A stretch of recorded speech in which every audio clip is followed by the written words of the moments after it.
This is Informer News, your voice of the people. Timeline is Sunday the 1st of December 2013. Welcome along my friends to another edition of Informer News. Coming up in this week's broadcast, an alert warning has been issued that incoming space debris is heading for London.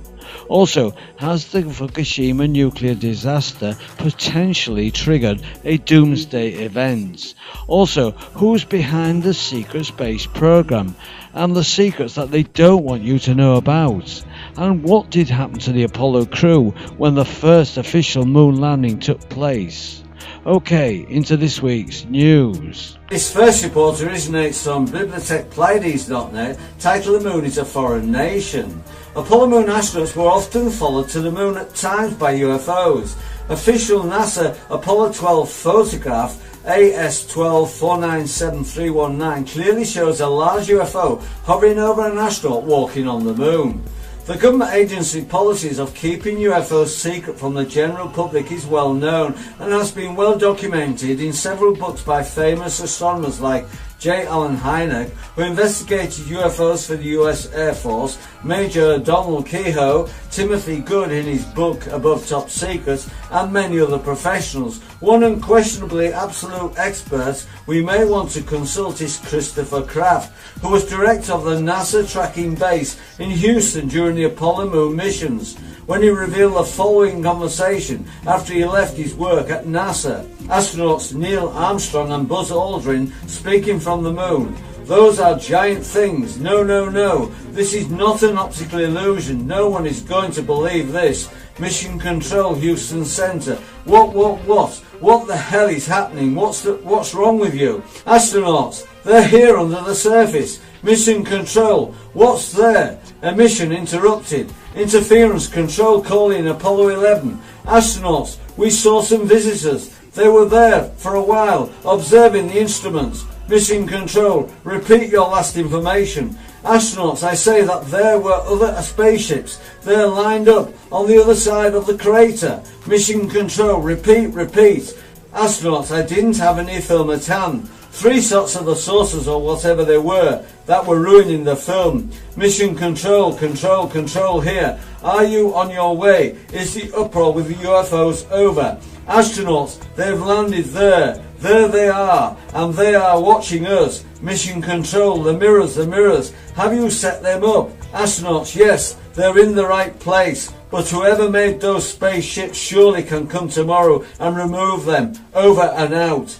It is logical that if government agencies keep the existence of UFOs from outer space secret from the public, if they discovered the home of the UFOs, that would obviously be secret also, and they would have to release cover stories about the moon to hide the truth. The problem has been that witnesses have talked to our Department of Interplanetary Affairs. For the full transcript, go to my website, endtimes23.com, where I've posted the link. This report originates from projectcamelotportal.com, titled "Icing and Rocks Headed Our Way," and this was posted on the 16th of October 2013, written by Kerry Cassidy. Stu Webb has added the following note to the original Gordon Duff article regarding icing and incoming rocks, detailed and commented on by me in my previous article, Interstellar Armada and Big Rocks. Statement by Stu Webb. Top secret from intel sources, not the author. Make this viral for all humanity. What the government will not tell you. We all have maybe a week, maybe a month. We have 2 large comets and 3 smaller rocks. They are shooting them now with bombs. Russia also involved. Google Russia rocket test this week. The cover story. Icing is made of platinum or gold. They cannot break them up.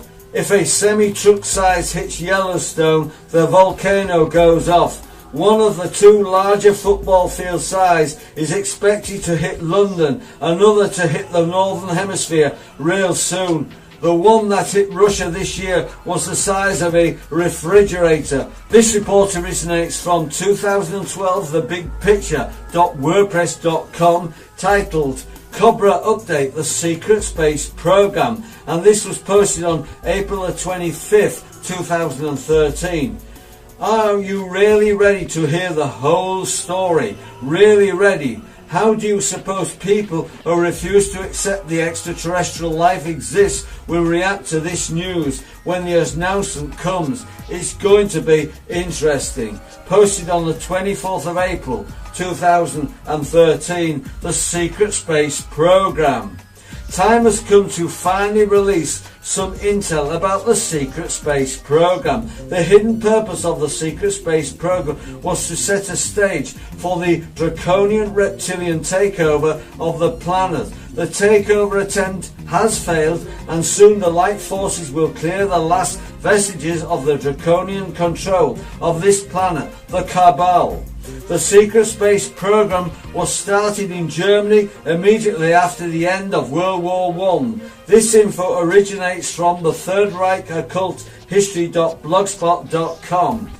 In 1934, many races of the Draco Empire contacted the world leaders and made secret treaties with them, offering them advanced military technology in exchange for enslavement of the mass human population. This was the main reason for the great progress of technology in the 30s. All those projects needed financing, and financing came through confiscation of privately owned gold through Gold Reserve Act of 1934. During World War II, draconian forces attempted an open takeover of the planet through Nazi Germany. That attempt failed, with the victory of the Allied forces, and draconians settled for a more covert approach. They imported about 2,000 leading Nazis to the United States through Operation Paperclip, and many of those Nazis still form the backbone of the shadow government that runs the affairs on this planet. After the war, hundreds of thousands of tons of Yashmita gold was put into trading programs which provided financing for the construction of the massive system of underground military bases worldwide. Those bases were built to set the stage for the draconian invasion, which was planned for the year 2000.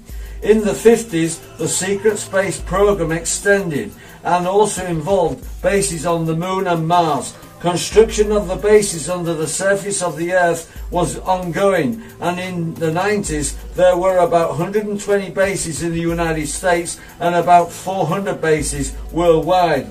Additional funding was needed for those projects, and actually every human on the planet contributed about 25% of his salary to those secret projects through siphoning off taxpayers' money. To view the full transcript, go to my website endtimes23.com, where I posted the link. This following report originates from bibliotechpleiades.net. The Secret Space Program and construction of the underground bases was operated by Rockefeller, Kissinger, Bush, Rumsfeld, Harper and Cheney military-industrial complex through corporations such as Halliburton, Bartell, Rand, Sandy, Wackenhut, Morton Thickall, Raytheon, Blackwater. The man behind the curtain of the Secret Space Program was John Dale Harpen. His front company, Harpen, Danny & Co., still controls Halliburton, Monsanto, Raytheon and Academy, former Blackwater. The Secret Space Program involved the development of many advanced technologies, as you can see here. ThePromiseRevealed.com posted the following. After much progress had been made by the light forces in the early 90s, the Draco Alliance has decided to invade sooner and instead of the year 2000. Their invasion started in late 1995 at the target date for the invasion, January the 11th, 1996. They decided to crush the very few people who were aware of their plans. On that particular day, they killed Phil Schneider and also attacked me and some other key people. Phil Schneider was speaking openly about the underground military bases. APFN.org posted the following. Between 1996 and 1999, about 500 million reptilians have entered humanoid clone bodies inside those underground bases. After 1996, the resistance movement had started clearing those underground bases and removed all reptilians except for a very few individuals on the surface of the planet. deeper portions of those bases were cleared in 2003. After that, the progress of the light forces was massive. Between 2008 and 2011, the Pleiadians have increased their presence in the Earth's orbit to the extent that NASA was forced to shut down their official manned space program because they could not prevent the leaking of the evidence of Pleiadian presence. In 2012, the resistance movement has removed the vast majority of the physical gold from the hands of the Cabal. This has crippled the Cabal's operations extensively. Now they hide the last few trillions of their money in Liechtenstein due to the fact that they need $2 to $3 billion daily to keep their show running. They could last for 2 or 3 years if their resources would be left untouched, which of course will not be. In early 2013, the resistance movement has cleared all underground facilities of the Cabal through Operation Underlord. Now they have nowhere to hide and they are concerned. For the full transcript, go to my website endtimes23.com where I've posted the link. This report originates from ascensionwithearth.com, titled Secret Space Program and Missions to the Moon and Mars with John Lear, published on May the 21st, 2013. In his first interview with George Noory, retired airline pilot John Lear spoke on a variety of topics, which included his experience as a pilot, NASA's secret space missions, and life on other planets. A fourth astronaut died in the Apollo 1 fire of 1967, but the reason it wasn't made public was because he belonged to the secret astronaut corps, Lear claimed, based on information he received from a true insider, now deceased. This secret program actually started going to the moon in 1962 and landed on Mars in 1966, apparently using covert anti-gravity technology. He continued, publicized space missions such as the shuttle are actually a cover-up for what is really going on, added Lear. Also kept from the public is the fact that there is life similar to ours on most of the planets in our solar system, he declared. For instance, Mars has a population of 660 million, mostly underground, and Venus is actually green and beautiful. Further, the sky is blue on both Mars and our moon, Lear said. Earth, he asserted, is a farm for harvesting souls, and when people die, their souls travel to the moon, where they are processed by a huge machine, likely the mile-high glass tower spotted by Richard C. Hoagland in NASA's photos, that erases their memories and actually sends them back to Earth to be reincarnated. Lear's controversial disclosure briefing from 2003 was replayed during the show. He now believes that Majestic 12 appears to want UFO alien disclosure to take place, but seeks to put their own less than truthful spin on it. To view the full interview, go to my website endtimes23.com where I've posted the link. This final report originates from infowars.com, titled Fukushima Reactor 4, Life on Planet Earth in the Balance, The Alex Jones Show, by Kurt Nimon. And this was posted on April 7th, 2012. Diplomat Akio Matsumura is warning that the disaster at the Fukushima nuclear plant in Japan may ultimately turn into an event capable of extinguishing all life on Earth. Matsumura posted a startling entry on his blog following a statement made by Japan's former ambassador to Switzerland, Michiru Matsurata, on the situation at Fukushima. Speaking at a public hearing at the Budgetary Committee of the House of Councillors on March the 22nd, 2012, Murat warned that if the crippled buildings at Reactor Unit 4 with 1,535 fuel rods in the spent fuel pool 100 feet 30 metres above the ground collapses, not only will it cause a shutdown of all 6 reactors, but will also affect the common spent fuel pool containing 6,375 fuel rods located some 50 meters from reactor 4, writes Matsumura. In both cases, the radioactive rods are not protected by the containment vessel. Dangerously, they are open to the air. This would certainly cause a global catastrophe like we have never before experienced. He stressed that the responsibility of Japan to the rest of the world is immeasurable.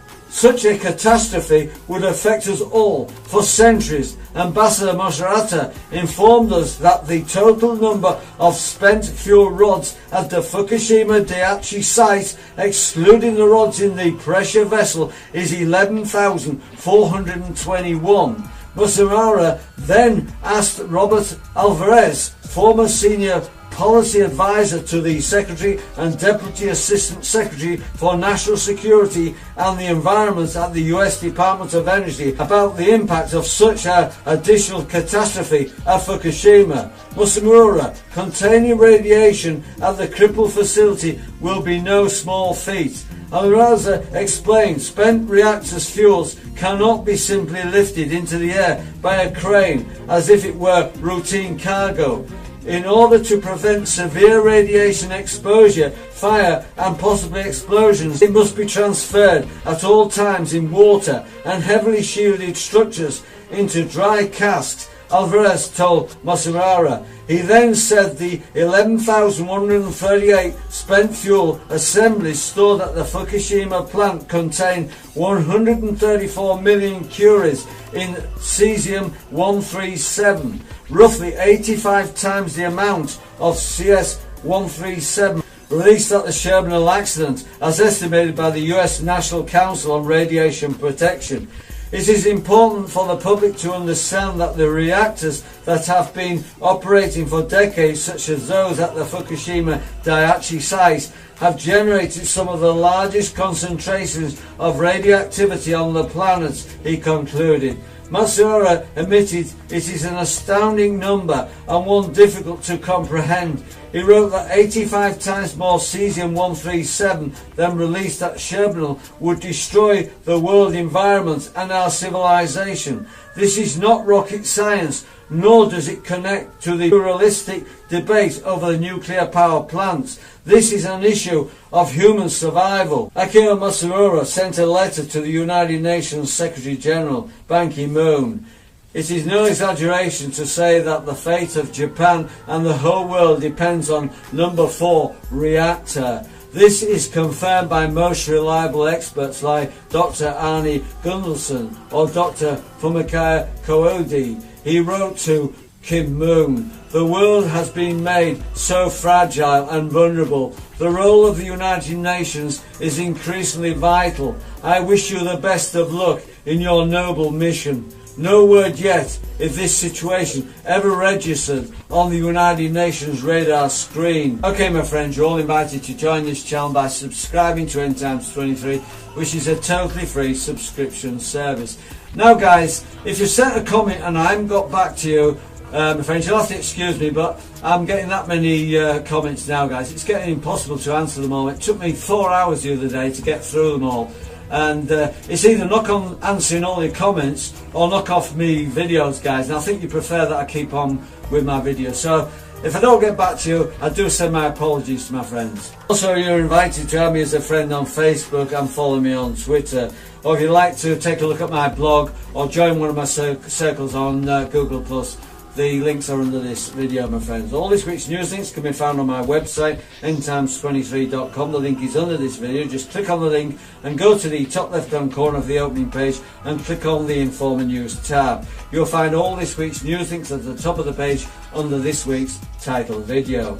Well, that's your lot for this week, my friends. I do hope you've enjoyed the show. I'll be back with you in a week's time with another edition of Cosmic News. So until then, this is your Informer signing off, friends. I'll see you on the flip side.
This is Informer News, your voice of the people. Timeline is Sunday the 1st of December 2013. Welcome along my friends to another edition of Informer News. Coming up in this week's broadcast, an alert warning has been issued that incoming space debris is heading for London. Also, has the Fukushima nuclear disaster potentially triggered a doomsday event? Also, who's behind the secret space program and the secrets that they don't want you to know about? And what did happen to the Apollo crew when the first official moon landing took place? Okay, into this week's news. This first report originates from bibliotechpleiades.net, titled "The Moon is a Foreign Nation." Apollo moon astronauts were often followed to the moon at times by UFOs. Official NASA Apollo 12 photograph AS12497319 clearly shows a large UFO hovering over an astronaut walking on the moon.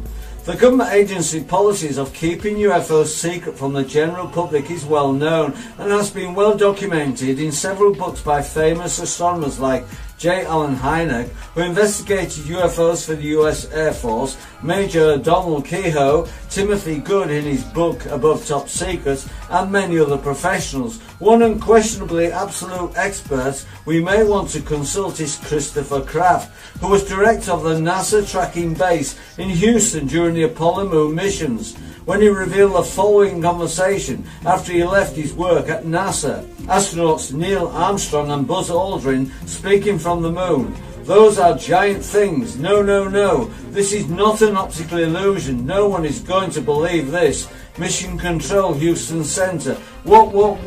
What the hell is happening? What's wrong with you? Astronauts, they're here under the surface. Mission Control, what's there? Emission interrupted. Interference control calling Apollo 11. Astronauts, we saw some visitors. They were there for a while, observing the instruments. Mission Control, repeat your last information. Astronauts, I say that there were other spaceships. They're lined up on the other side of the crater. Mission Control, repeat.